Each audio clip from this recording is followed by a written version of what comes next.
Z nami v studiu je evropska poslanka dr. Romana Jordan. Lep pozdrav. Lep pozdrav. Smo pred novim šolskim letom, zato bi vas prosila za vaše osebne izkušnje, ki so zelo bogate. Vi ste šli kar skozi precejšen proces izobraževanja. Od tistega osnovnega, potem magisterij, pa doktorat in zanimiv je tudi izbor vašega poklica. Pa če začneva morda kar v vaših spominih, vam je bilo v veselje se izobraževati, se učiti? V šolo sem res hodila zelo dolgo, če pogledava 8 let, kaj je bila takrat, pa 4 leta srednje šole, na to fakulteta 5 let, se pravi, da smo že pri 17 letih, na to še pa nadaljni študij ob delu, tako da je bilo šolenja krepko preko 20 let. Kljub temu, da sem zelo rada hodila v šolo, pa če bi mi kdo rekel, recimo v osnovni šoli, da se bom tako dolgo izobraževala, bi bila kar malo skeptična in bi rekla, da to ni v redu, da je to predolga doba. Zato bi rekla, da morda moramo pač pristati na to, da se sicer ves čas izobražujemo, dopolnjujemo, ne smemo se pa z šolanjem nekako obremenjevati. Srečo sem imela, da sem hodila v osnovno šolo, ki je bila izredno odprta, usmerjena proti učencem. Takrat sem počela ogromno različnih stvari. Lahko mirno rečem, da sem več časa porabila za prostočasne izven šolske dejavnosti, kot pa tistega časa, ki sem ga porabila za pisanje domačih nalog in učenje, in da je bila to zame najboljša šola, ker moja osnovna šola, to je osnovna šola v Preboldu, mi je takrat dala ne samo obvezne vsebine, ampak mi je pokazala tudi vsa druga področja, na katerih se lahko razvijam kot osebnost. Res je, da sem sodelovala pri vseh krožkih, kjer je bilo mogoče, in to je bila zame res zelo, zelo dobra popotnica v življenje. Tudi na svet za danes šolajoče, naj bodo aktivni, naj jih zanimajo različne stvari? Ja, predvsem to bi jim želela sporočiti. Vem, da je danes nekaj mladih, ki so zelo aktivni, ki sodelujejo kjerkoli je le mogoče. Se mi pa zdi, da je pa velika množica mladih pa takih, ki najde največ veselja prav za računalnikom. Tudi moje osebne izkušnje z mojima lastnima sinovoma lahko rečem, da so takšne, in da vem, kako težko je mlade, ki jim je pri srcu ta računalniška komunikacija, prepričati, da so pomembne tudi druge stvari. Ampak na tem mestu bi želela še enkrat poudariti, da ničesar ne more nadomestiti to pristno komunikacijo. Računalnik je izredno uporabno orodje. Res je, da lahko sediš v svoji sobi in iz svoje sobe komuniciraš z sošolci, s prijatelji, ne glede na to, kakšno je vreme, se družiš z njimi, lahko z njimi igraš igrice, ampak pomemben je ta pristen stik in pomembno je, da preizkusiš tudi čim več dejavnosti, ker dokler ne poskusiš, ne veš, ali te morda še kaj drugega mnogo bolj lahko pritegne. V srednji šoli obiskovali ste gimnazijo v Celju, takrat je bila to Kajuhova, danes je to prva gimnazija. Ste se potem odločili za študij na fakulteti za elektrotehniko Univerze v Ljubljani, potem naprej izdelali magisterij na fakulteti za naravoslovje in tehnologijo. Kako to, da ste izbrali tehnični poklic? Ženska ste, tako raznovrstno ste se tudi dopolnjevali prek različnih krožkov, tehniko pa izbrali. Ja, res je to bilo kar malce presenečenje. Bi rekla tudi za moja starša, pa tudi zame je predstavljalo to veliki izziv, ker vendarle moram priznati, da v svojem življenju nisem bila zelo tehnično usmerjena, da je recimo večkrat bila moja sestra v garaži, očetovi garaži, kot pa jaz sama. Ampak zanimala me je matematika, želela sem matematično znanje tudi konkretno uporabiti in na vse vrste načinov sem iskala takrat v srednji šoli, kakšna zaposlitev, kakšen poklic bi bil, ki bi to dvoje združeval, in prišla sem do ugotovitve, da je to prav študij in potem elektrotehnike in potem seveda tudi delo diplomiranega inženirja elektrotehnike oziroma nekaj s tem zvezi, in danes lahko rečem, da se nisem zmotila. Res je to poklic, ki zahteva mnogo abstraktnega mišljenja, ki zahteva, da si zna človek določene stvari po svoje predstavljati, da si zna matematične modele predstavljati, hkrati pa je to tudi povsem uporabno znanje. Me je zanimala še kakšna druga stvar, ki je bila enakovredna temu študiju, ampak prav ta uporabnost je potem prevladala. Sem pa potem kasneje v svojem življenju spoznala, da so seveda določene omejitve pri tem, kaj lahko gre človek študirati, vendar pa potem življenje samo da neomejeno paleto dejavnosti, ki jih človek lahko opravlja. In tudi z določenim študijem lahko in določenim znanjem lahko človek opravlja zelo, zelo raznovrstna dela.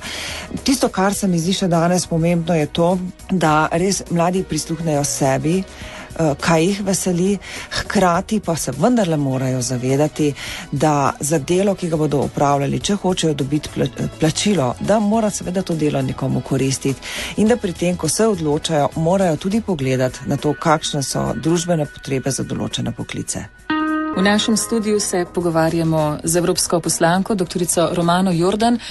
Govorili smo v prvem delu predvsem o vaši osnovnošolski izobrazbi, potem srednji šoli in pa seveda o obisku na 2 fakultetah, ampak obiskovali ste še 3. fakulteto. Na fakulteti za matematiko in fiziko ste opravili doktorat z področja jedrske tehnike. Torej, matematika vas je v prvi vrsti zanimala, kako konkretno uporabiti matematiko v življenju in potem povezava s fiziko in jedrska tehnika. Področje jedrske tehnike sem prišla malce po naključju.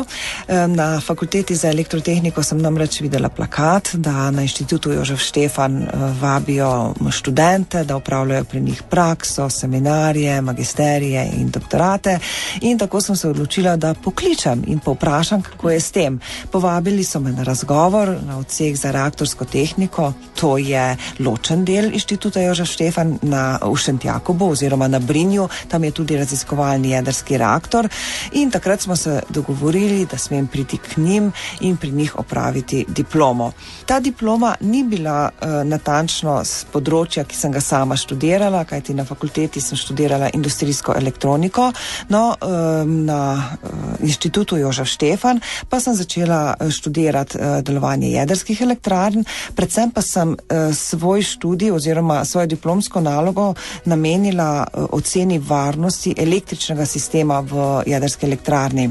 Ta ocena je bila pa narejena na podlagi verjetnostnih in statističnih računov, tako da je bilo tudi to zame izredno zanimivo delo. Ampak že spet, zato da sem ga lahko upravila, sem vendarle morala nekoliko skreniti tiste moje ustaljene poti in sem našla pravzaprav svojo ljubezen tam za naslednjih 14 let. 14 let sem ostala na Inštitutu Jožef Štefan, dokler nisem potem bila izvoljena v Evropski parlament. Raziskovalno delo zahteva kaj od človeka? Da vzbudimo tudi tisto pristno zanimanje pri mladih, da jih povabimo, naj oni odkrijejo neko svojo pot, ker bodo radi raziskovali, bodo željni vedeti še več. Raziskovalno delo je predvsem delo, ki je usmerjeno v rešitev določenega problema. Človeka mora zanimati, zakaj je neka stvar takšna, kako bi se jo dalo razložiti in to je delo, ki ni delo za 8 ur, ampak si pravzaprav z možgani ves čas pri tistem problemu poskušaš ga rešiti, moraš biti izredno ustrajen, v tem smislu tudi discipliniran, ampak bi rekla, da te disciplina niti se je ne zavedaš, ker te problem sam tako pritegne, da sediš dneve in dneve ob tem problemu in ga poskušaš razrešiti. Sama sem imela tudi srečo, da sem prišla takrat v sorazmerno mlad kolektiv, tam je bilo kar nekaj fantov, ki so bili kakšno leto, 2 leti, morda 3 leta starejši od mene.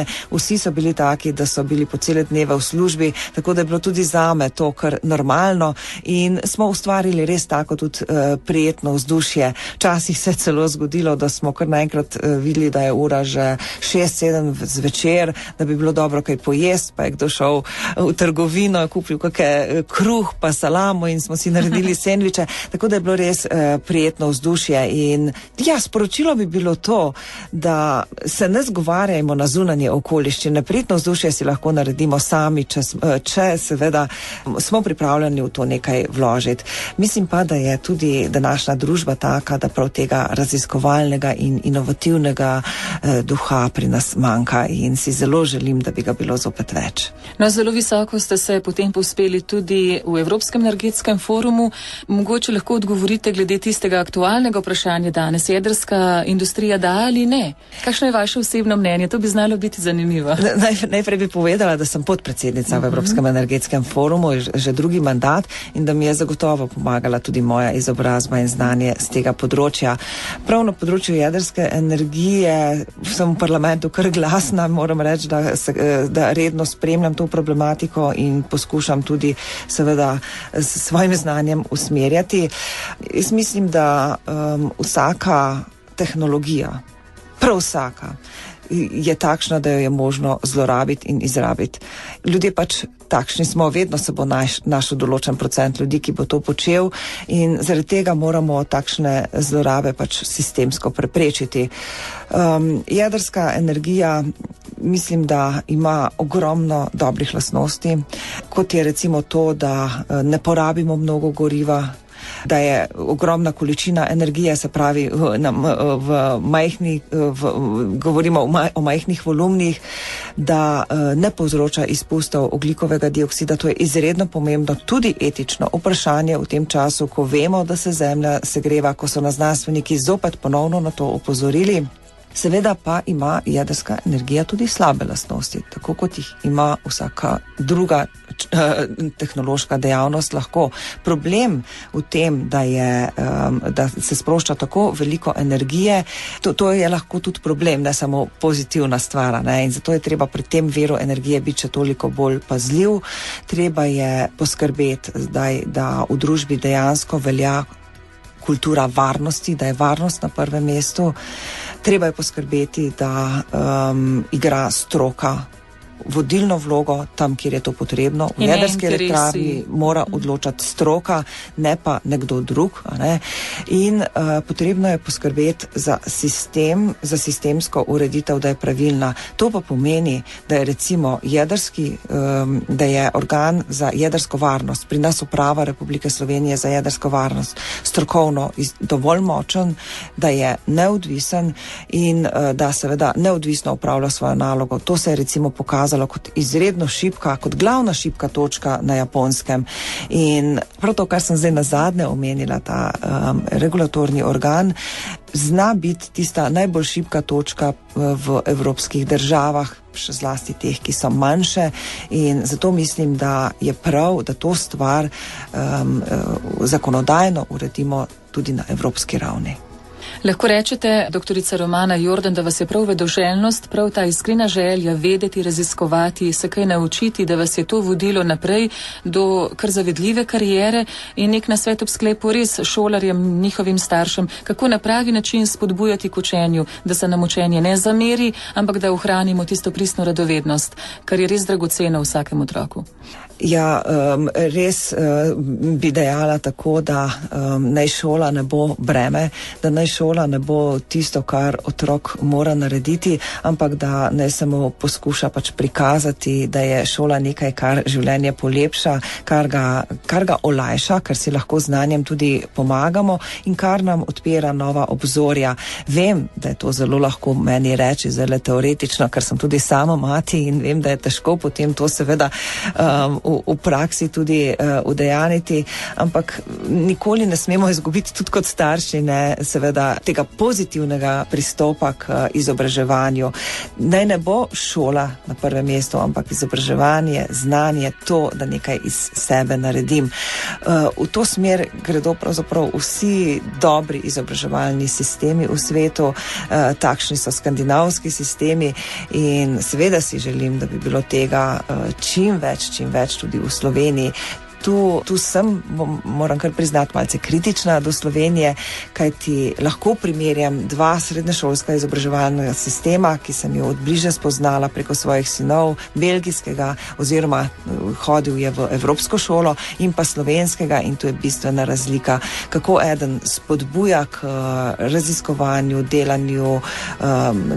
delanju raznih seminarskih nalog, k iskanju tega, kaj človek zna, zakaj je nadarjen usmerjen, drugi pa je bolj faktografski in zahteva pač določeno znanje, ki ga vsak dijak mora imeti. Je pa seveda to zelo odvisno tudi od šole, pa tudi od posameznega profesorja na šoli. Tako od učitelja, ki verjetno ima toliko prostega prostora, da potem sam izbere, če mu da več pozornosti. Nekoliko manj rigidnosti, bi jaz rekla, in več fleksibilnosti. Bolj bomo morali tudi kot družba zaupati ljudem, seveda od njih zahtevati neko odgovornost, ampak tudi zaupanje je pomembno.